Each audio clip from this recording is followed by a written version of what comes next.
હાલો પોપિયાના પાન તોડી લીધા તા હો આજ તો. આમાંથી આપણે એક વસ્તુ બનાવવાની હે. પછી તો આપણે પાન કાપી લીધા ને નળી નળી રેવા દીધી. પછી આપણે એને મસ્તીલની ધોઈ નાખી. હવે આપણી નારિયેળ પીવાની સ્ટ્રો બની ગઈ હો ભાઈ. હવે આ છે આપણા નારિયેળ અને પોપનેસ લીંબુ. બેનું કામકાજ લેવાનું છે હો. જો આ પોપનેસ લીંબુ નારિયેળ જેવું જ લાગે ને તમને. પછી મામાએ આપણે નારિયેળ ફોડી દીધું. પછી જો આપણે સ્ટ્રો તો પોપિયાને પાનની જ બનાવી લીધી હતી.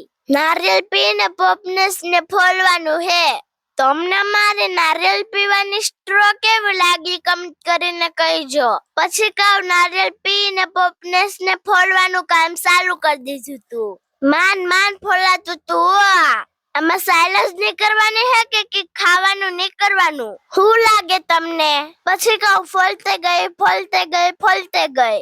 છેલ્લે ફાઇનલી થોડુંક લીંબુ નીકળ્યું હો ભાઈ. ફેલા ભેગું તો મોઢામાં પાણી આવી જતા. તમે કોઈ દે આ પોપનેસ લીંબુ ખાધું કે નહીં કમેન્ટ કરીને કહેજો.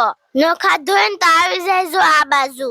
પછી કહું લીંબુ એક નંબર લાગતું તું હો ભાઈ. મજા આવી ગઈ પોપનેસ લીંબુ ખાવાની. તો હાલો હું લીંબુ ખાઈ લઉં. ત્યાં તમે વિડીયોને લાઈક કરી દો અને 2-3 જણાને શેર કરીને નવા મિત્રો અકાઉન્ટને ફોલો કરવાનું ન ભૂલતા. અને YouTube માં જોતા હોય ને તો ચેનલને સબસ્ક્રાઇબ કરી દેજો. તો મળીએ નવા બ્લોગમાં. Bye bye. Take tech.